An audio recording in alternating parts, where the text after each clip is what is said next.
In today's video, we're finally getting a chance to put the Ecoflow Delta Pro Ultra to a real test. Now, I live in New Hampshire, and we got hit with a nor'easter last week, and we lost power for almost 36 hours. And it wasn't just us, almost 20% of the entire state had no electricity. The other cool part about this video is, it's the first time that anyone has been able to show you an Ecoflow along with a maximum amount of batteries that you can put on a Delta Pro Ultra. And here are some of the things we were running while the power was out. Our kitchen stove is induction, full electric, uses around 1800 watts for a burner. We've got a bunch of different lights that use varying amounts of power. Now, the Ecoflow Delta Pro Ultra can run 7,000 watts continuously, so you do need to be conscious of what you're running, meaning you're not going to be able to run something like this well pump while you're running your oven and an electric dryer. It's just too much. But for a single stack like I've got, you can run each of these independently with many of them mixed. So we don't think about our well running that uses 2400 watts or our network gear that we've got in the basement. These things don't nearly max this thing out.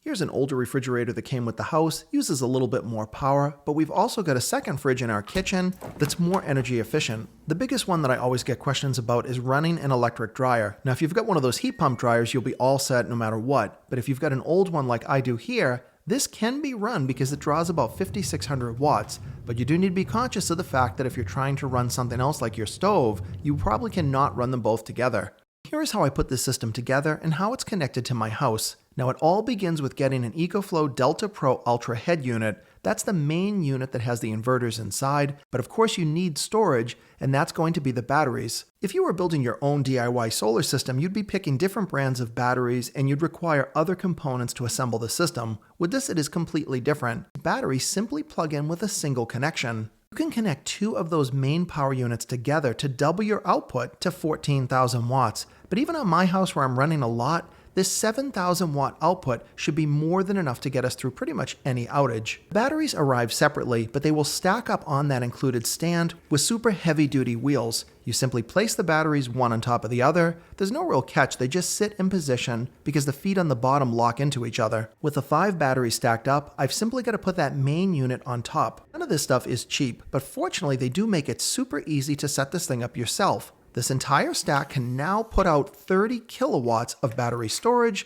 along with outputting 7,000 watts of electricity, both at 120 volt and 240 volt. They include one single cable with each device, and you just daisy chain them into one another.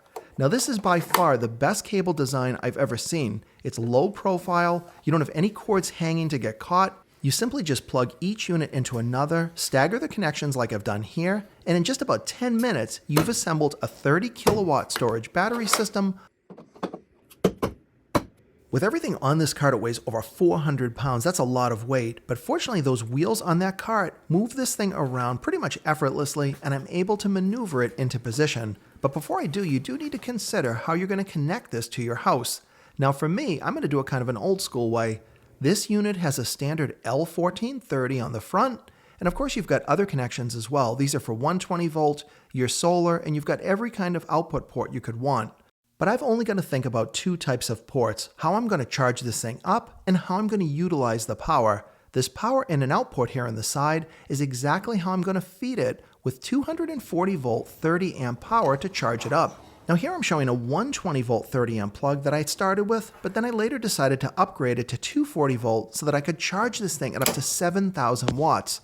Now you don't have to put a brand new circuit in. You could charge this whole stack with either solar power or just regular output from your wall at 120 volts. Once everything's powered up, you'll want to update things like firmware and connect it to your Ecoflow account. Now this account doesn't cost anything, it is optional, you don't have to do it at all, but you're going to want to update the firmware even if you're just tethering it to your phone a single time, but it is never required to operate the unit. It only controls things like monitoring, remote control, and you can set rules now, things like time of use rules. Now with the firmware update complete, I can just slide it to the back of the closet, but you still need to connect it into your electric system. Now there is something called the smart panel that you can purchase that will do everything automatically for you. I don't have a problem doing some manual control, and it will save me some money and complexity. So by that, all I've got to do is connect both an in and an out. That's going to be that L1430 that comes out of the front of the unit. That is how I will utilize the power from this anytime we lose electricity. This is connected to my main panel using that interlock breaker, and this is how I will feed the power into my house. And this yellow cable you can see is going to be how I will charge it anytime I want to recharge the system. Now, of course, you can do that using solar panels if you've got them, but I'm just going to use this in kind of an AC mode. You could think of this as like a gigantic UPS for my entire house. That switch box in the middle is a 30 amp, 240 volt switch. That allows me to actually have 2 generator inlets. Now, you've got to remember, I live in the middle of nowhere, so I've got to be prepared for all different types of power outages. So I've got both this inlet right here, and I've got an outside inlet that I can still connect a gas generator to for long-term power outages. And a lot of people wanted to see the inside of this switch, so here it is. Now, this is the most overpriced thing in the world. It is literally just a switch. It's like having 3 switches inside. But if you've got a situation where you need to have 2 inlets, this is the only real code-approved way to do it. And here's another device that Ecoflow sent me that is brand new. This is their brand new Power Insight display. Now, this essentially gives you everything you can get in the app, except this one can be mounted on the wall, plugged into a permanent power source, so at any point during the day, you can see exactly what's going on with your electricity. This is an Android-based tablet, and again, it's not required. This is just for someone who wants to have a fixed display that can always show them exactly what's going on with the system. During the power outage, very little changed for us. Once I was on the Ecoflow, the only thing that was totally unique is when I went outside later in the evening and you don't hear anything. That is all you hear with a battery system. I'm outside, the power's been out for about 5 hours. All you hear is the water dripping and me. But again, to be realistic, these batteries will only operate for so long. But in my case, because your power is going up and down as you're turning things off and on, batteries are very close to being 100% efficient. So if you reduce what you're using, your runtime will extend. But in my case here, these 5 batteries should power my house and all that stuff you've seen for about a day and a half to potentially 2 days. The other trick this system has up its sleeve is if you want to charge it while it's running, you can. That is very unique, and it's the only system on the market that allows you to currently do that. You can charge it via the 120 volt port on the front.